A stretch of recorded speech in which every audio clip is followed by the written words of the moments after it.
Okay. Hello to everybody. Thanks for being here to all. This is a meeting, part of a cycle of thematic seminars that are organized every year as part of the European Master on Drugs and Alcohol. This is an international master that emphasizes a multidisciplinary view on addiction, on behavior that can cause addiction. And these thematic seminars are organized in order to go in depth on a more actual and interesting topic. And this is why we have chosen this here to focus on psychedelics drugs, which are in this moment at the center of a big debate, both among researchers and also among clinicians and therapists, because there are more people who are using psychedelics for several reasons, recreational, but also self-enhancement or spirituality or self-treatment. So there is a debate ongoing. And we have invited Margit and Petersen, an anthropologist and Center for Drug Research at Aarhus University in Denmark. Her work focuses on the use of substances to change aspects of the self. She has written also about the use of pharmaceuticals such as Adderall and other prescription stimulants for cognitive enhancement among university students, and thinks about psychedelics, following both microdosing practices as well as the use of larger doses in therapy sessions and spiritual ceremonies. In her talk today, she focuses on microdosing specifically, bringing the results of her own studies, which are still ongoing. So I leave the word to Margit. Thank you. Yes, so I'm going to present some of the work that I'm doing. I work broadly with psychedelic substances in many different ways and several different projects with colleagues here at Aarhus University. But today I'm focusing specifically on psychedelic microdosing. And I've called the presentation Working on the Self, because this is the overall perspective, and I'll explain it a bit more when I get into it. To begin with, I want to just read a quote from a user of an online Danish online forum where the people discuss about psychedelic drugs and psychedelic drug use. And this is just sort of as an introduction into what is going on. So this person writes, "It's not my fault that science knows so little about our minds, but it's a pity for it and for all the rest of us who suffer from its shortcomings. If I can do it myself right now, I don't want to wait for science to pull its finger out and possibly in many years be able to help me with my problems." So this quote I find really interesting for several reasons. It's both showing this general impatience that is shared by many people in the psychedelic communities who feel that at the moment they cannot get the help that they need because it's illegal, it's not accepted, it's sort of this underground thing going on. But I think there's also something more in this quote, and that has to do with sort of a critique of science, which is also among certain parts of the psychedelic communities a shared belief that science can only know and do so much, because there's also a big focus on spiritual aspects, and these are difficult to capture within a scientific framework. So many of these people, they feel that the medical perspective has really taken over within psychedelics. So these are the two sort of main reasons for showing this quote. And while the medical perspective is certainly a very big part, it's not the only one, but it may be that the current clinical studies and the sort of renewed medical interest in psychedelics as a medicine of the future is what is thought of when people use the term psychedelic renaissance. And just sort of to illustrate the hope and excitement in the medical field about psychedelics, I just want to point to a quote by Ben Sessa, who's a psychiatrist and psychedelic researcher.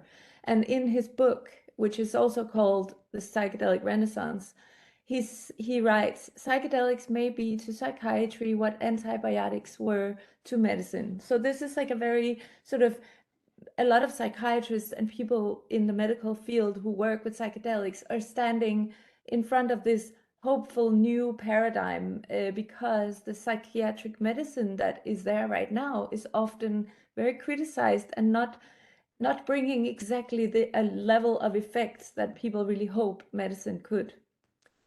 And the reason people call it the Renaissance is because there has been psychedelic research earlier, especially in the 50s and 60s. There was a lot of psychiatric and medical research, and the results were very hopeful and exciting. But for a lot of reasons, political, ethical, cultural, it was closed down. And so psychedelics at the time were more associated with a sort of counterculture and anti-authority movements, recreational drug use, and crimes in several aspects. So even though there were these hopeful results or potential results or preliminary results, governments all over closed down the psychedelic research. So it has sort of found its way back in the last 15 years or so, and is becoming again in a new way this hopeful new medical solution of the future. But we'll see what happens. There's also worries in the medical communities. And this has especially to do with that the psychedelic renaissance is not only going on in the medical world, it's also happening in society. And there's a lot of new books and podcasts and TV shows and films that take up the topic of psychedelics. And there's so much media coverage. There's a lot of online groups. There's organizations, national and international, that work with looking at how can psychedelics be anti-stigmatized and how can they become part of the world that we have otherwise. Like, how can it not be an alternative and hidden phenomenon? And then we're also seeing in some places, particularly in the United States, certain states are legalizing or decriminalizing psychedelic substances, at least some of them. So this is sort of the background of the whole psychedelic area. So what I do as an anthropologist and a social science person in general is to look at all these different forms of psychedelic substance use outside of the clinical settings. A lot of people in the medical world call it naturalistic settings. So if that makes sense to you, that's also a way to describe it. So this means doing online ethnography in a lot of online groups. It also means doing interviews, both with users, with facilitators, and underground therapists. And then it also has meant, in my case, to spend time with the people who do ceremonies and retreats and sharing circles and other things. So this is just to give you the broader work that I'm doing, of which microdosing is one part. And it's also very different type of psychedelic use. So there's microdosing, of course, there's ceremonies, retreats, nature walks, and then there's different kinds of therapy sessions where the therapist give the drug to the patient or the client and then have the therapy going on, like MDMA assisted therapy, for example. So psychedelic microdosing is this typically very small doses of most often LSD or psilocybin mushrooms, and most often taken in the everyday situations such as work or studies or different social settings with family or friends. And it's often described as this subperceptual doses. So it's so little that there's no feeling of being high. So it's more sort of this not so easy to describe feeling. Some of the people that I have spoken to, they describe that at the edges of the finger, they feel a small tickling or tingling something, but it's no more than that. Ideally, at least if we are to think of it as a microdose. And I'm sure that the term microdosing has existed for a long time, but it became really famous with James Fadiman, the American psychologist, and his project and book called The Psychedelic Explorer's Guide, Saves Therapeutic and Sacred Journeys. And he experimented, and he also gathered people's accounts of psychedelic drug use, and he made this into a book. And he roughly sort of says that small doses are for problem solving, moderate doses for therapeutic work, and large doses for spiritual experiences. Again, what I know now from having spent a lot of time and talked to a lot of people using psychedelics, there's no exact agreement on what a microdose is. So for some people, it's a tenth of a normal trip. For others, it's a little bit more. And some people are actually not so precise about how they measure. And other people are extremely precise. And this is also related to what type of substance they use, because with LSD, it's most often dissolved in water. And it's very easy to get the exact measurement because it's put into water and you drink a certain amount of water. With mushrooms, it's for some people, they buy a whole kit where the mushrooms are powdered and put into capsules, but others might just eat one mushroom or break off half of a mushroom, and they can vary in strength and type, and so there's a lot of uncertainty about what is actually a microdose. But the idea is it's a very small dose. You can do things. You're not in another world, or you can be more or less in your normal everyday surroundings. So to get more to the point of microdosing, the data that I will talk about today mainly is based on 22 interviews, and also these meetings that I've gone to where people meet in sharing circles. So like between 20 and 30 people meet approximately once a month, and they discuss their psychedelic experiences with each other. And there's online forums, there's informal conversations, and so on. So a lot of the surrounding work that I've done outside of the interviews really inform and make me understand the interviews better. And for that reason, I've put it here, because it's becoming difficult for me to separate what do I know from where. Yeah. And then obviously there's all these online forums, which was where I started 5 years ago when I started to do this research.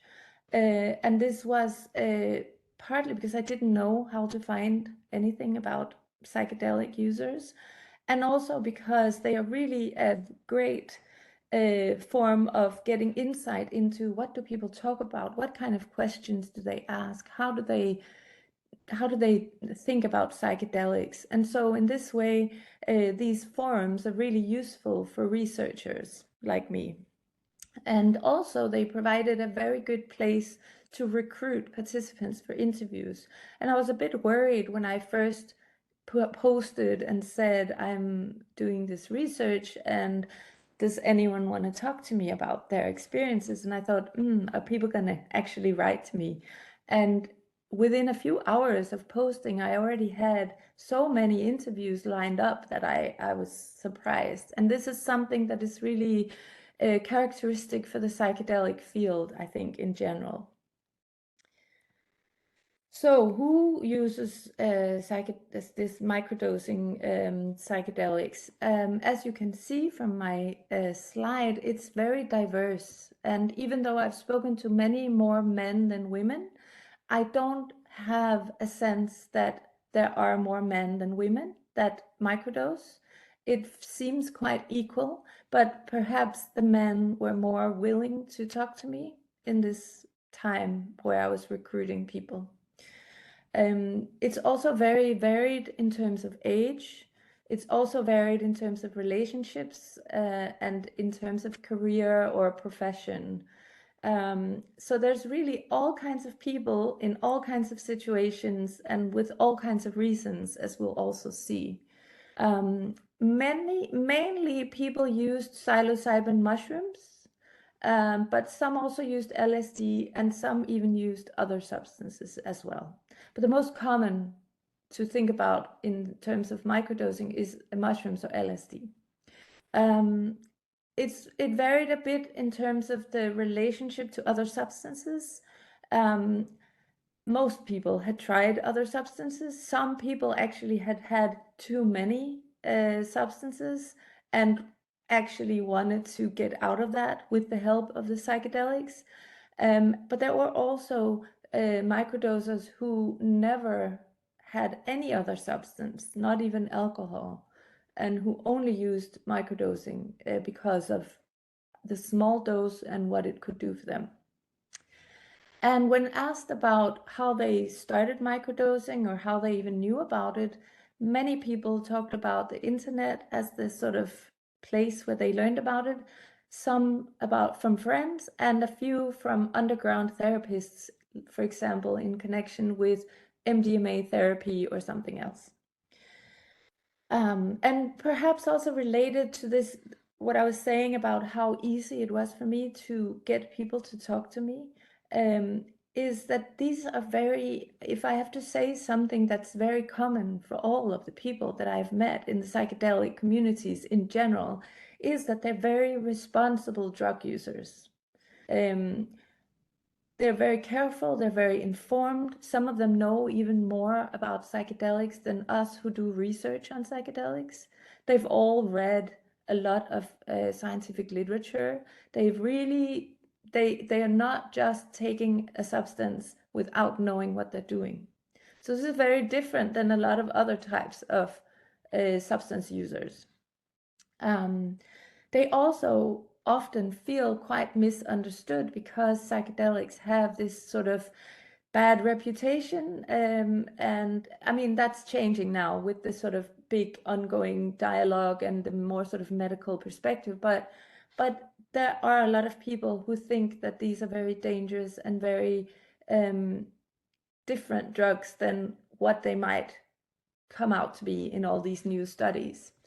There's also a lot of scientific studies that show that psychedelics are actually less harmful than, for example, alcohol and other substances that are commonly used and that are legalized and accepted and normalized. So in this way, a lot of the people I have met, at least, are very annoyed that alcohol has this very accepted status when psychedelics don't. And so it's a bit difficult for some people to sort of openly, outside of psychedelic communities, talk about their psychedelic drug use. So I listed the main reasons that people microdose, and these have to do with a lot of different sort of problems or challenges in life, and I will get into them a bit more in detail when I show some examples. But I just wanted to sort of say that it's not just one type of thing or in one area. It's really broad what people use it for. So before I go into the empirical examples, I just want to say a few words about the sort of theoretical interest that underlies some of this work. And that is because this is the theory is a way of saying, how do we understand what we see? How do we understand what people do, and what this could be about? So first of all, the concept of functional drug use, which Angus Bancroft has written about in a book from 2009. He is sort of using this concept to talk about drug use in a different way than recreational drug use. So there's a purpose. It's not just about having fun or seeking pleasure. It's about doing something or changing something in someone's life. So this is sort of one concept that helps me understand what is this about. The other one has to do with the concept technologies of optimization, which the British sociologist Nicholas Rose has written about several places, but also in a book from 2007. And he speaks about how medical technologies are not just about curing diseases, but also about controlling processes of the mind and the body. So he sort of says that as human beings in contemporary society, we don't accept our biological limitations. We would like to change certain things about what it means to be human, or what it means to be a person, that this is actually something you can change or do something about. So coming back to my title, Working on the Self, it's also related to some of these underlying thoughts from Foucault, which Nicholas Rose is also very inspired by Foucault and his concept of technologies of the self. And this has to do with the idea that you can actually create or transform or shape who you are or your relationship to yourself.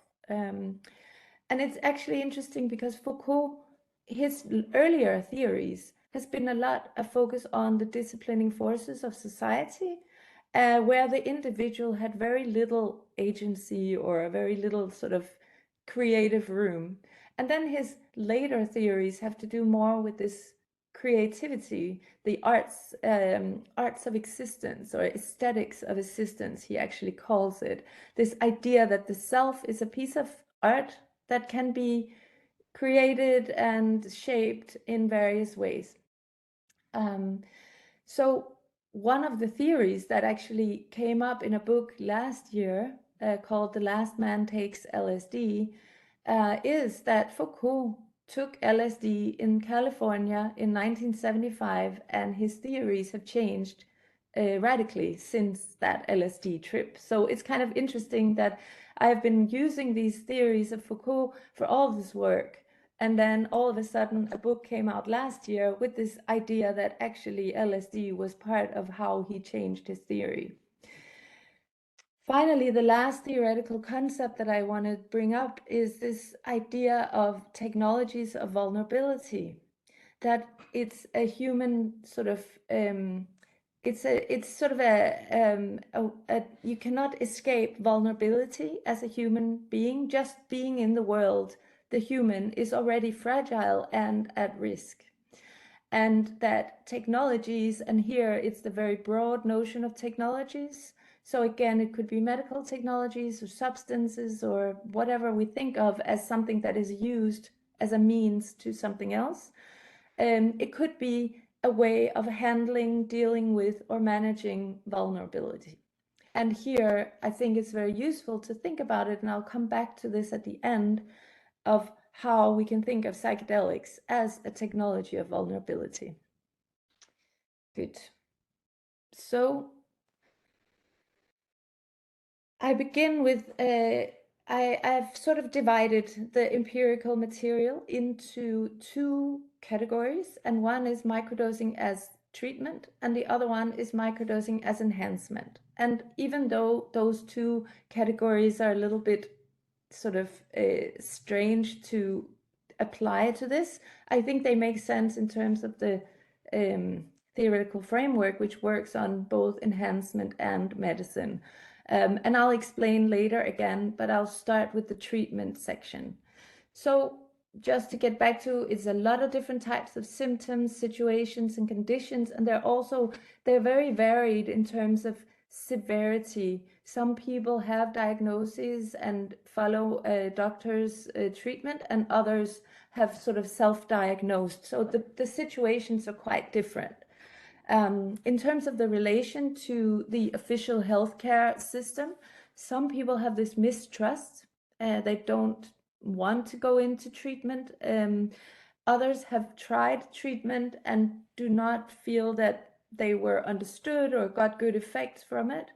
And some people are trying to combine and sort of use both one type of medicine and the other. So it's a more complementary relation.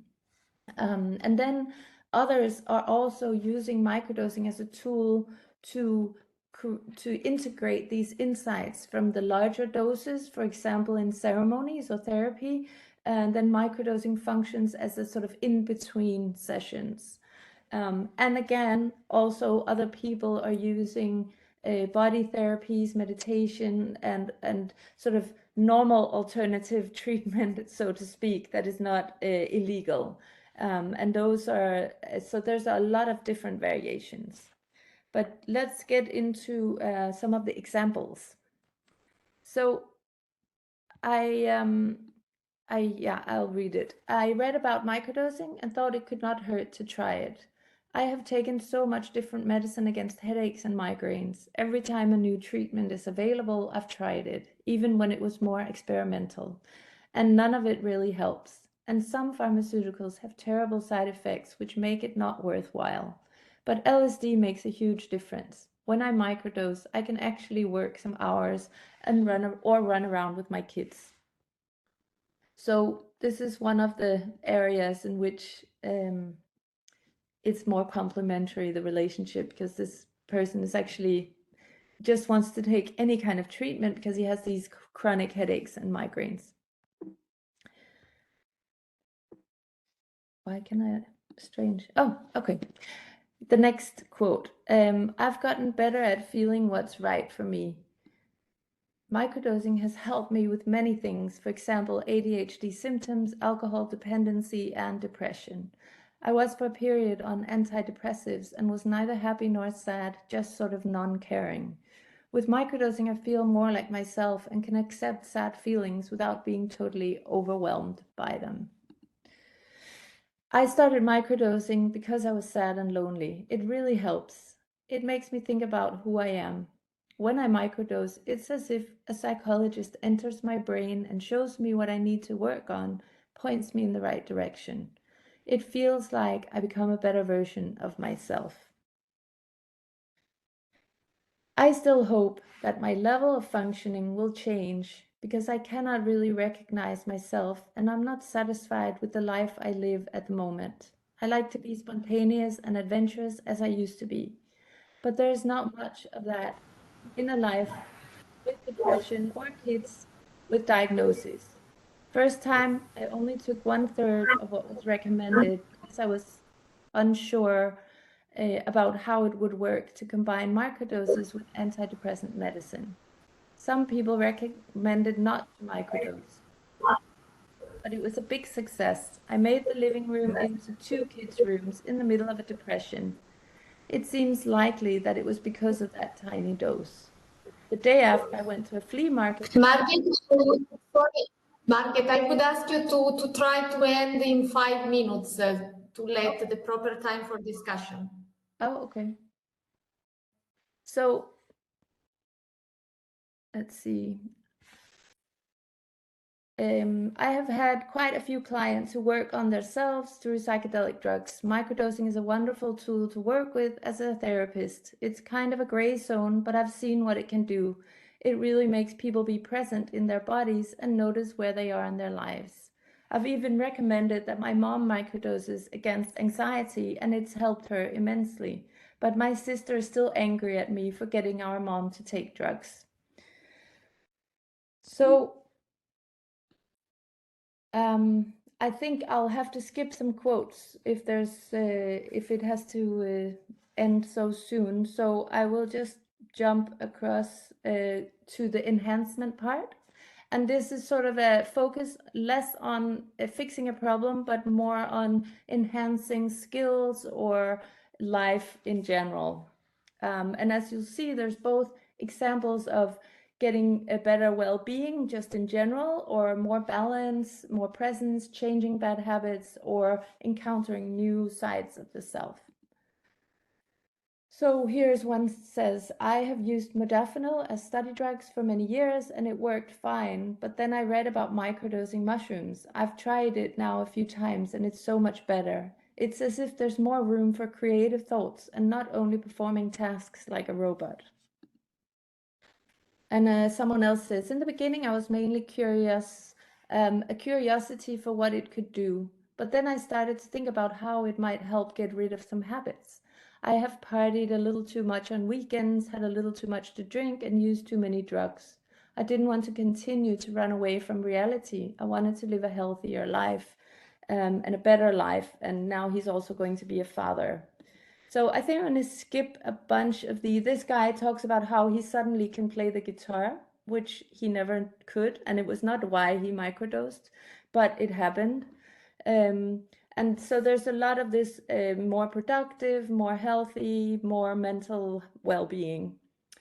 So, because I would like to get to the last part, and that is to sort of say that I've shown different experiences and situations. I think that in the literature, there's a big sort of opposition between what counts as enhancement and what counts as treatment. Who's entitled to treatment and who is just doing it to become better or boost the self. And I think by focusing on vulnerabilities, we're able to actually see enhancement and treatment more as a continuous sort of a spectrum of situations rather than opposites, as it is in the literature. It's not about ethics. These things are all happening outside of the law and outside of the healthcare system. So it's not about what's right and wrong. It's about how is this actually making a difference to people who feel vulnerable. And it can actually be that people who are not productive enough also feel vulnerable in today's society. So I think what's common for all these people is that they're thinking about the individual success as something that they have to be responsible for, and it's not the system, not the welfare system. It cannot help with that, even though in Denmark we have a very strong welfare state and it's thought of as any human basic need can be taken care of here, but obviously it's not quite how it's experienced.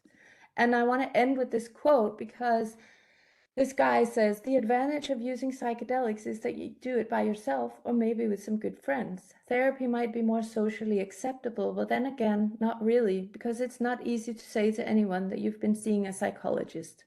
So this suggests that it's actually not just vulnerable to experience that you're not good enough or that you have some medical problem, but it's also a vulnerable situation to admit that you are not quite capable or that you cannot live up to the societal demands.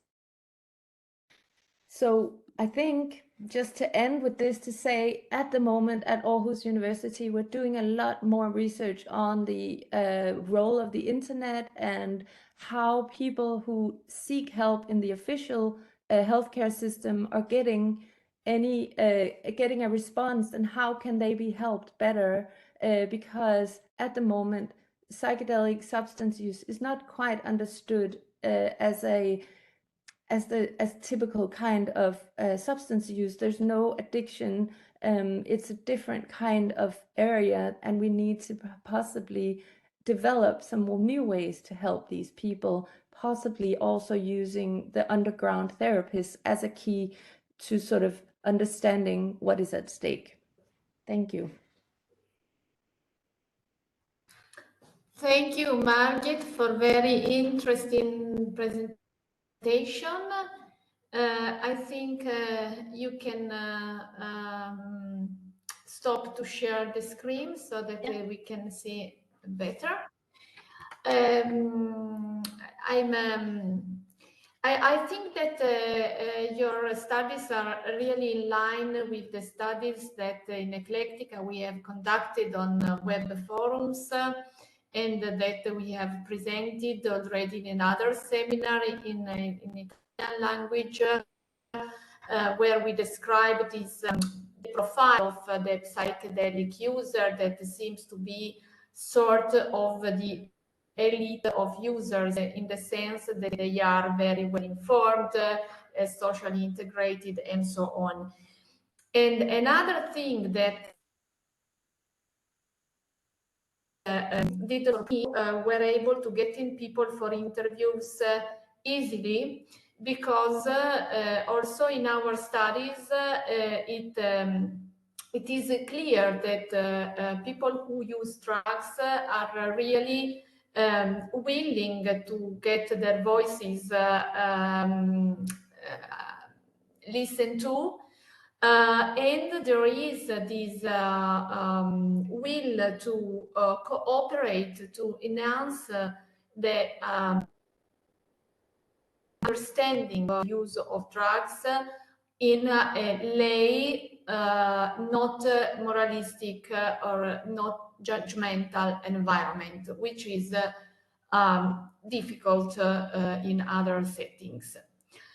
So I will invite everybody to make a question either written on the chat or you can also try to raise your hand. Maybe we can give you the voice. Alexander Soderholm from the EMCDDA ask if did you collect ask to you if you collect any information on adverse effects consequences from microdosing, and secondly if I may, how did participants source the drugs and decide on the dosages? Okay, so I have really tried for a very long time to get people to talk about some of the negative experiences or adverse effects, and it's not very easy to get any information on that. Mainly, I think, because I've been going through the psychedelic communities where people are very enthusiastic about it, and they want to show how well this works and how this makes a difference. And so in that way, they're not so keen on talking about the negative. But some of the things that they talked about was, it's not really an adverse effect, but it's sort of taking too much in a work situation or study situation. So the idea that they're not supposed to be able to feel anything, but some people who do not measure correctly or carefully, they end up taking a bit too high a doses, and then it becomes difficult for them to do what they were supposed to do. And then this sort of more stigma or worries from other people is also mentioned as the bad effects. But the actual adverse effects, I have not really heard anything about. I'm sure that from a medical perspective, there might be some. And I know that some of the clinical researchers have highlighted something about certain heart things that could be something with the heart that could be risky or potentially bad, but I have not been told about any adverse effects. In terms of how people get the drugs, it's mainly from buying these grow kits on the internet, where they get the kit and they grow the mushrooms themselves at home. In Denmark, the mushrooms grow, so sometime in the spring or in the fall, they go out and find them in the forest or in the fields. And also there are several organizations that, in terms of microdosing, that offer microdosing coaching and sell microdosing products, often out of Holland, because of the they have a different legal aspect on this. And then there's also LSD is most often bought online in these online markets.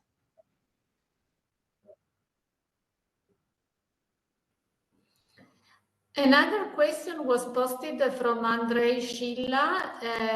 Which are other substances used in microdosing besides LSD and psilocybin? So I've heard a few examples of people microdosing ayahuasca, just a small dosage. And then also lately there's a lot going on in these online communities about mushrooms that I'm not sure what they're called in English, but they're these very red mushrooms with white dots.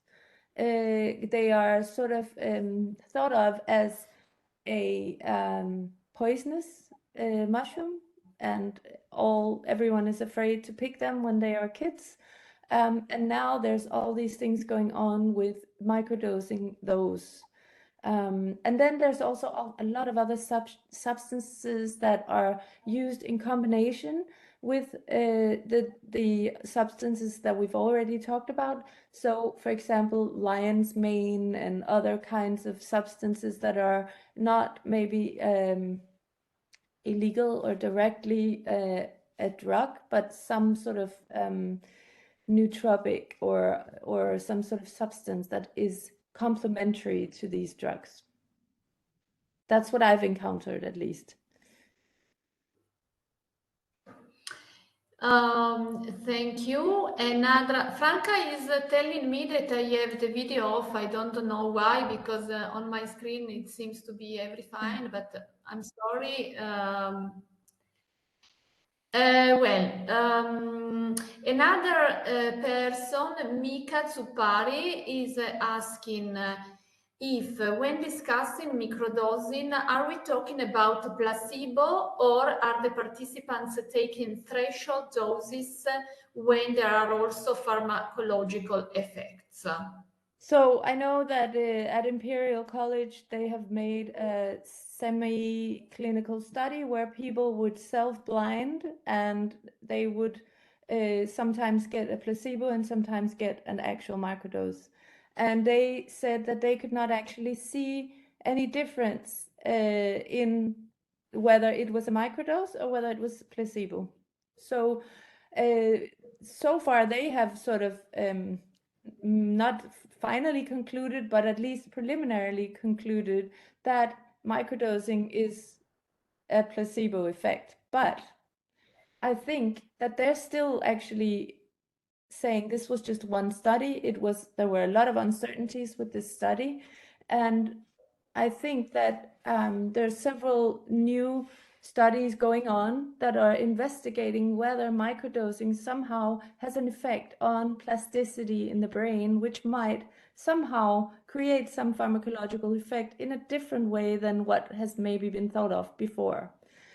When all that is said, I think that from a more social science perspective, looking at what people do with microdoses and what their experiences are, it's never just about the pharmacological effect, because there's so many social and cultural expectations and ways of changing something in people's lives that also make a difference.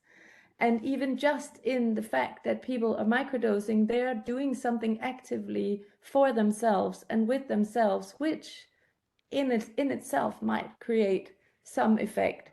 So I think that in social science, we need to remember that there's the effects of any substance is not just about the pharmacological aspects, it's also about all the social and cultural aspects, which also make a difference. Yes, and this is also a big issue in our master because we always try to put on the table all the aspects that pertain with substance use. Andrei Schilla is asking if the mushroom you were talking about is Amanita muscaria. I think so. The one that you told before, the red one with the white dots. I'm not sure, actually. I'll look Could up. be. Yeah, it could be. Could be. No, I'm not sure. It might be something else. Yeah, And maybe Niccolo, it definitely. it is. Yeah, it is. I thought so because it is the most famous poison in. Yeah. And another person, Nicolo, asked if also there is microdosing of iboga with iboga. There might be. I haven't encountered it in Denmark, but it definitely might be. I think you can also microdose pretty much anything, and I don't know. I've not encountered it, but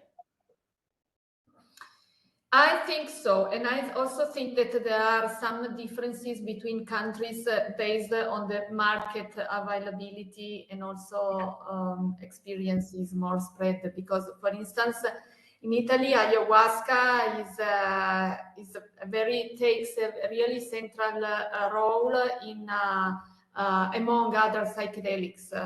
So I also think that there are differences related to markets. Diletta Polleri is asking how you choose the dose. Are there some standards for different kind of mushrooms or truffles, and how people manage this? I think that you already answered more or less to this in the sense that on forum online, people are asking mainly about dosages and pattern of use, but I don't know. No, I think I said a bit about how they, with LSD, they dilute in water, and with the mushrooms, either it's powdered and put in capsules, and otherwise people just break off a piece. Again, it's very experimental, and also it's very subjective how much it affects a person. So I think most people are sort of figuring out that they have to try it a few times before they get it right.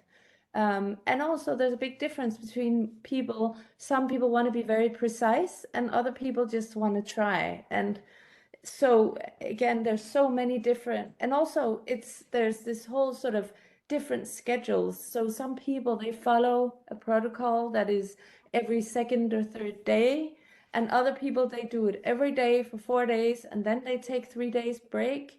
So, and some people don't take a break. So it's extremely varied how this actually takes place. And Ilaria asked, how long do people take or should take microdoses? If you have an idea about this experimentation. I mean, a lot of people do it for a few months and then they take a break. But again, the variation is so big, and also there is no, I mean, if you look on YouTube, there is so many different guiders who say this is how you do it, or like there's these sort of videos or presentations on how to microdose or what to do. In Denmark, even alone, there's all these people who have become microdosing coaches and who help, and people incorporate it in all sorts of ways. So there's so many ways and ideas of how to do it that it's not possible to say there's this one way or this one recommendation. If it were legal, then of course it would be a different thing, because then there would be a specific way to do it. But as at the moment, it's however people think it makes sense or who they have learned it from. Yeah. And Luca Grasso asked if you know about Salvia divinorum microdosing. I've heard about it. It's something that shows up often in conversations. I'm not sure that I haven't necessarily heard about it in terms of microdosing, but more just in terms of using it. So I don't know about the doses, but I know it's definitely something that people are using. Okay, I think I have taken all the question written on the chat. Yeah, I don't know if Franca or Kirsten want to say something. No, I think just to thank you, Margit, because I receive also some private comment that your lecture was very interesting. I think that really you gave a different way to look at the topic because we have been reading a lot, but mainly from a psychiatric or psychological point of view. And I think that your contribution is really relevant, and we should force different discipline to share different knowledge. And this idea to, as Sara said at the beginning, to listen to the user and to give them room, from my point of view, should be really taken into consideration also or mainly from the therapist and the medical community. So thank you very much. Thank you for inviting me.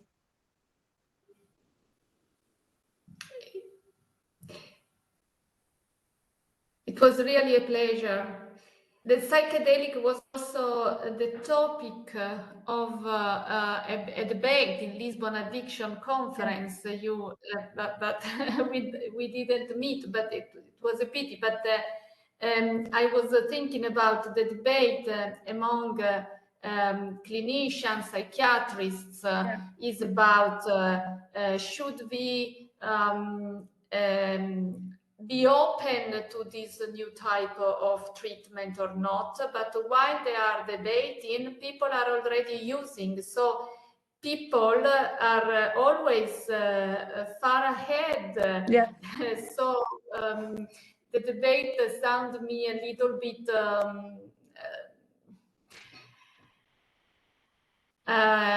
in a sense not yes, they did not take much into consideration the user's perspective. This presentation was really interesting from one point of view.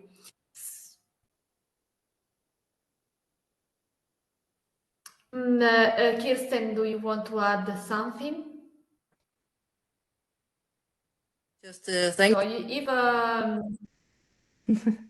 yeah, just saying thanks. Really Thank interesting you. presentation, Margit. Well, it was very nice to be part of this webinar. And if anyone has any questions, you're welcome to write, or ideas or thoughts.